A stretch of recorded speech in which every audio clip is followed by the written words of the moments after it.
What if I told you the biggest mistakes men make with women aren't about what they say or do, but what they fail to see? There are silent, almost invisible traps woven into everyday conversations. Persuasion techniques so subtle, you won't even realize you're caught until it's too late.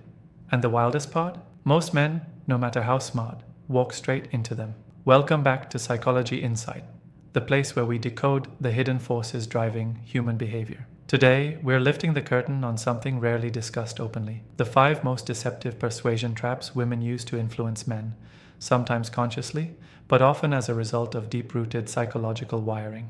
If you've ever walked away from an interaction feeling manipulated, confused, or just not quite yourself, you need to see this. Because once you understand these traps, you'll spot them everywhere.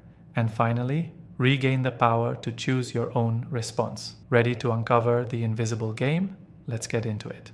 1. The damsel in distress. Let's start with a classic move that's as old as human interaction itself: the damsel in distress trap. Picture this: you're going about your day, maybe at work or out with friends, when suddenly she's overwhelmed by a problem. Maybe she's struggling with her car, her boss just dumped another impossible task on her, or she's feeling emotionally shattered after a fight with a friend. She shares her story, her eyes wide, voice trembling just enough, painting herself as helpless or in need of rescuing. Instinctively, something inside you kicks in: the need to help, to protect, to prove you're reliable and strong.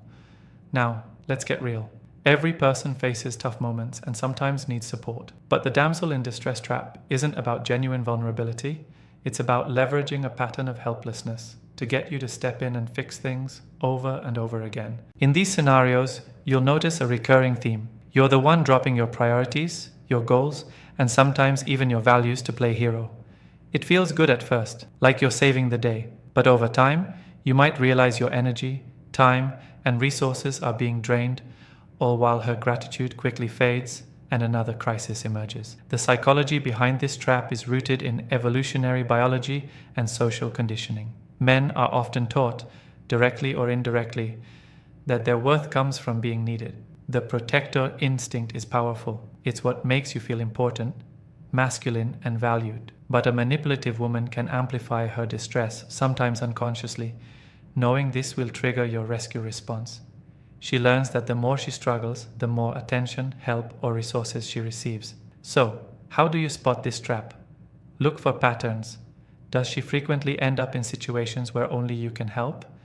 Are her emergencies oddly timed or repetitive?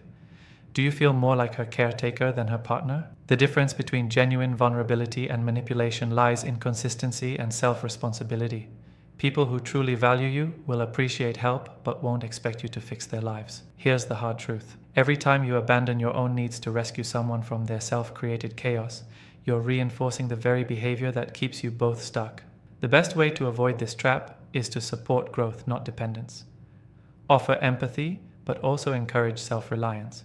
Ask questions like, "What do you think you should do?"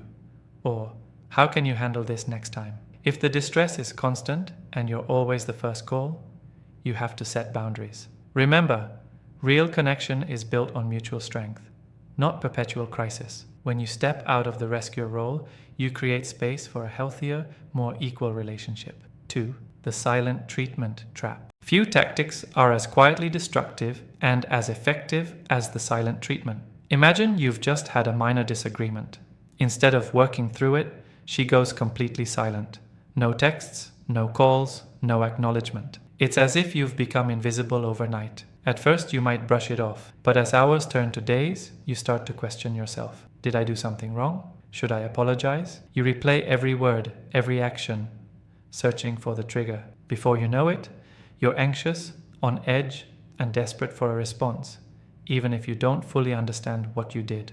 This is the essence of the silent treatment trap, using withdrawal of communication and affection as a weapon to manipulate your emotions and regain control. It preys on our deep, almost primal need for connection and resolution. Humans are wired to crave closure, and when someone important withdraws suddenly, it creates psychological discomfort that's hard to ignore. You're left in emotional limbo, feeling powerless and increasingly motivated to fix the problem, even if the issue was never yours to fix in the first place. What's particularly insidious about this trap is how it flips the power dynamic. She doesn't have to yell, argue, or even explain. The absence of communication says everything.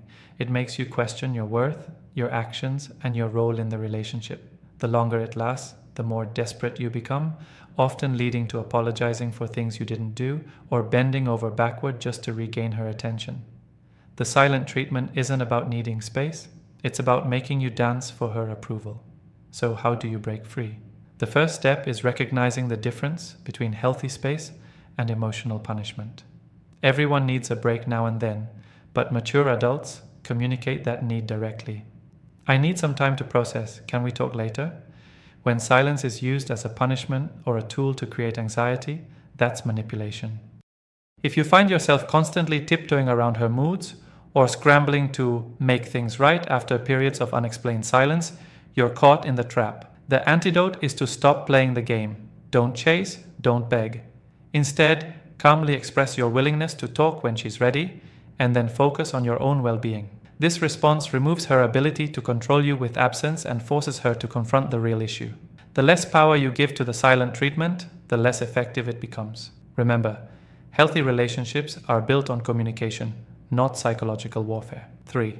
The innocent flirtation trap. Let's talk about a trap that's as confusing as it is addictive.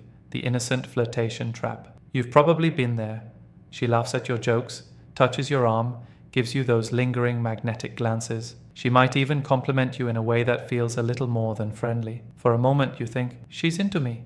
So you start going the extra mile, sending good morning texts, planning thoughtful surprises, even changing your schedule to spend more time with her. But as soon as you try to move things forward, she pulls away, insists you're just friends, or suddenly acts cold. You're left questioning what just happened. This trap works because it blurs the line between genuine interest and playful attention. Flirting isn't always about romantic intent. Sometimes it's a way to boost her ego, secure favors, or simply keep you on the hook for validation. In a world where social and sexual attention is currency, women, knowingly or not, can use innocent flirtation as a form of leverage. They create a push-pull dynamic, warm enough to spark hope, but distant enough to avoid commitment. The result?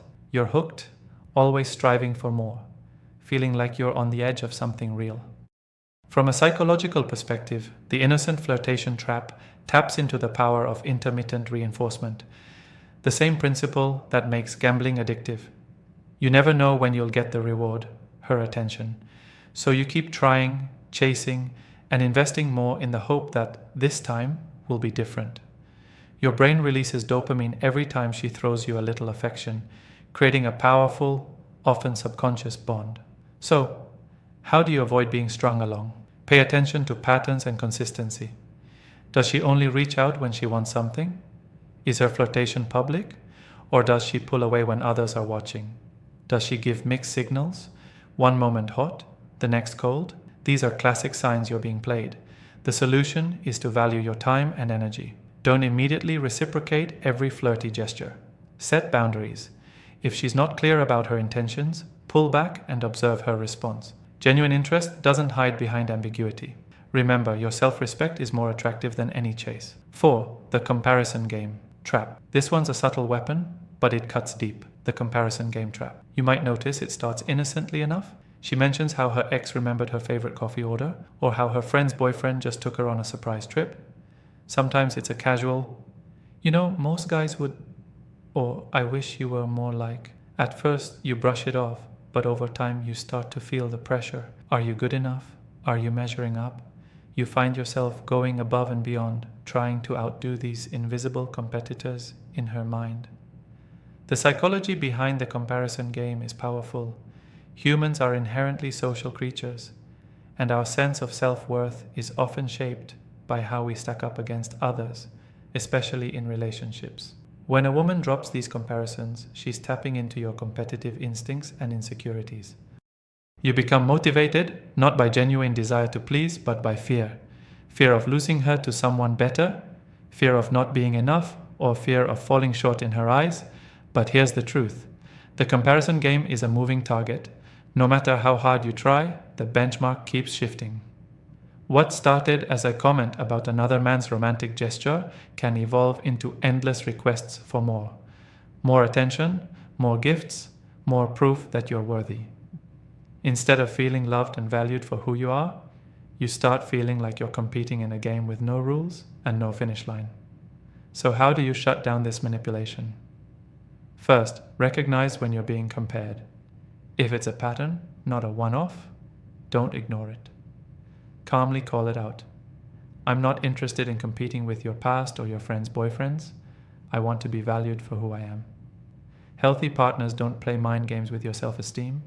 They lift you up, not pit you against imaginary rivals. Ultimately, you have to decide if you want a relationship built on love or on competition. The more you chase her moving standard, the more power you give her to shape your actions, and the less authentic your connection becomes. Remember, the only person you should compete with is the man you were yesterday. 5. The future faking trap. Now let's get into perhaps the most intoxicating trap of all, the future faking trap. This is when someone paints a vivid, irresistible picture of the future, together. Maybe you've only been seeing each other for a few weeks, but she's already talking about moving in, getting married, or taking epic vacations. She dreams up shared adventures, promises the world, and makes you feel like you're part of an exclusive story. The catch? These promises rarely, if ever, come true. Future. Faking works because it taps directly into your imagination and hope. When someone you're attracted to paints a compelling future, your brain begins to emotionally invest in that vision, even if it's pure fantasy. You start to overlook red flags, forgive bad behavior, and keep giving in the present, believing you're building toward that perfect life together. The more vivid and consistent her promises, the harder it is to see the difference between words and actions. But why do people use this trap? Sometimes it's intentional manipulation to get you to invest more emotionally, financially, or physically. Sometimes it's an unconscious way to keep your attention and devotion high, even if she has no real intention of delivering. Either way, the effect is the same. You're stuck, waiting for a future that never arrives, growing more attached to the fantasy while ignoring the reality. How do you protect yourself? Always pay attention to the gap between what's said and what's done. Does she follow through on her promises? Are plans constantly postponed, or do her actions align with her words? If you notice a pattern of big talk and little follow-through, take a step back. Ask yourself if you're in love with the person or just the story she's selling you. The antidote to future faking is grounding yourself in the present. Value actions over words. If she's always selling you dreams but never showing up in reality, it's time to reconsider your investment. Real connection is built step by step, not on castles in the air. Don't let your desire for a happy ending blind you to the truth in front of you. You deserve a relationship that's real, not just a promise. And there you have it, the 5 most deceptive persuasion traps women use, and how men fall for them without even realizing. If you're honest with yourself, you've probably recognized at least one of these traps from your own past. Maybe you've played the hero, chased after someone's silence, lost yourself in endless flirtation, competed with ghosts from her past, or hung on to promises that never became reality. But here's the thing. Now you see the game for what it really is. And when you see it, you're no longer a pawn, you become the player. You reclaim your power, your confidence, and your sense of self-worth. The world doesn't need more men lost in confusion. It needs men who can see through the surface, who know the difference between genuine connection and subtle manipulation. If you found this video valuable, don't keep it to yourself. Hit that like button to show some support, share this with a friend who needs a reality check, and subscribe to Psychology Insight for more deep dives into the real psychology of relationships and attraction. Drop a comment below if you've ever fallen into one of these traps, or if there's a topic you want us to break down next. Remember, awareness is the ultimate superpower. Stay sharp, stay wise, and as always, I'll see you in the next one.